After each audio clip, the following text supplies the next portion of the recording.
आनंद गाराइयों से आप लोगों को बहुत बहुत धन्यवाद। कहे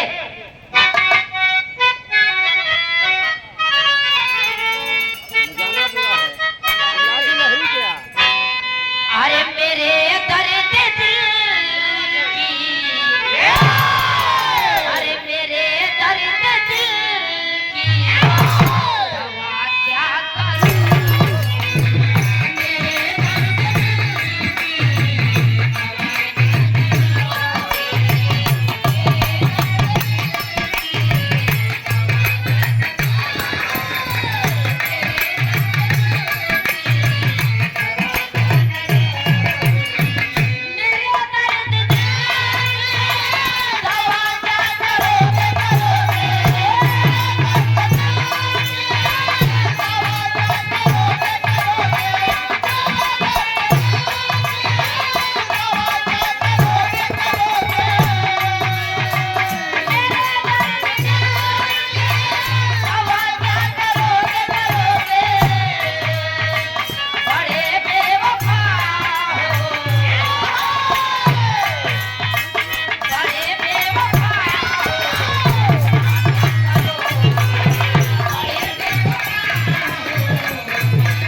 गार्जियन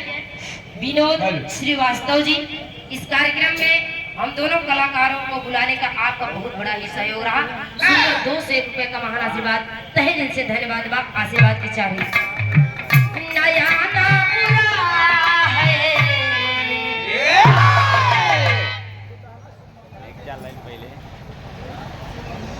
खुटाना शिव मंगल के मम्मी जी इस बात को समझते हुए जाना थी यहाँ की बिटीवा हमार फंस गई, अभी फंस गई करे कमजोर पर दिवे, इसीलिए नहीं क्या होते ही जान ले हमारे हमारे हाथे से आशीर्वाद मिले बहुत जरूरी बा। सुंदर 50 रुपया का महान आशीर्वाद, आशीर्वाद की चाहत। और पिंटू के मम्मी जी खुटाना की पौधरती से सुंदर 50 रुपया का महान आशीर्वाद, आशीर्वाद की इच्छा बा। जान ले गुरु जी सखी सखी बात छोड़ा, हमार बात सुना। इजाल मन से दू जब घरे चला थे ना पैंट पैंट झाड़ के चल देते, लेकिन जब मेहरारू जाती इजाल कतौ भी जाते टोकन तनी पठियाए रहे 10 रुपये ले रही चला था हो सके कोनो बात ओकर लगदाई लाग जाए दाई ले बेचारी गरीब घरे के हमरे माता जी और सीताराम मौजा कमाल बिंदपुर की पावन धरती से सुंदर 50 रुपये का महान आशीर्वाद। दादा बैठ जाए, एक लाइन गायक बाद हम बिरहा सुनाऊं, चूंकि मुझे निकलना है साथियों, प्रयागराज कार्यक्रम है रात में, और रातियों जैसी कार्यक्रम बाप बाटे एकदम भोलेनाथ है। हाँ बहुत जुझारू कलाकार है। सुंदर 50 रुपये का महान आशीर्वाद, आशीर्वाद की इच्छा बात बस बिरहा के नंबर बात। अरे नया ना बुरा है, नया ना बुरा है, अरे नया ना बुरा है, जाना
धरती से सुंदर 100 रुपये का महान आशीर्वाद, आशीर्वाद की इच्छा के हम बच्चे पे निकलते।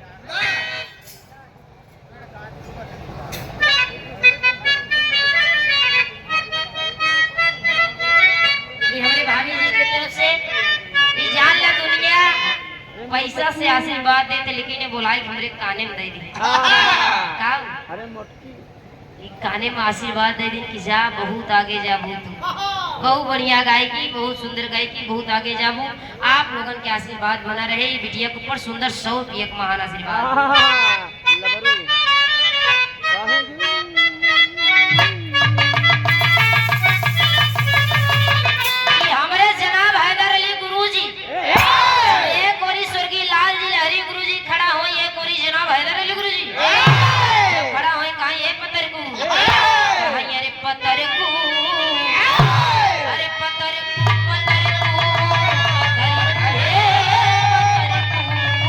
अरे पत्थर को अरे पत्थर को काहे जतई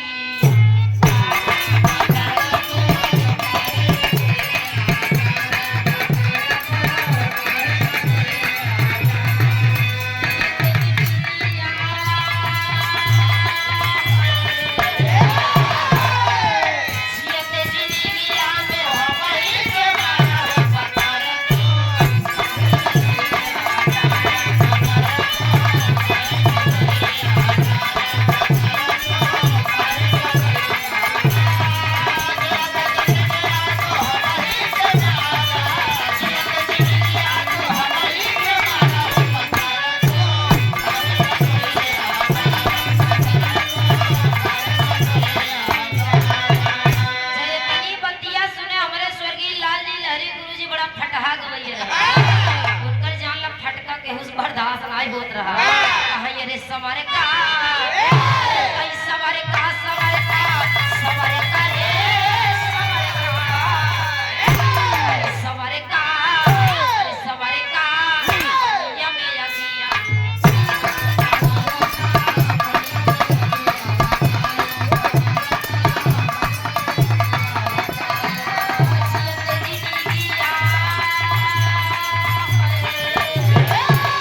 सवदीना हमारा के पाछे ते घुमाया सवारे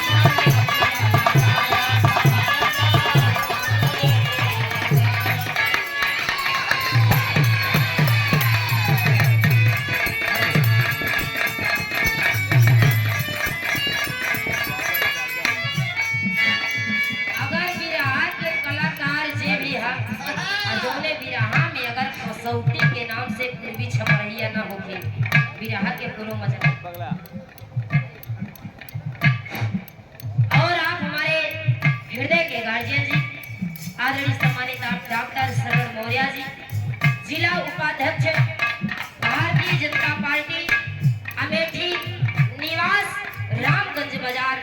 की पवन धरती से सुंदर 500 रुपए का महान आशीर्वाद तहे दिल से धन्यवाद का आशीर्वाद की छड़ और आज के कार्यक्रम के आयोजक घर मलिकार जी आदरणीय गार्जियन आप नारायण कुमार मौर्य जी फौजी साहब घर के गार्जियन साहब देखा भाई आप ही लोग नमो ले ले गावत है ना क्या बात है आ सुने तो गजब मजा आवत रही होए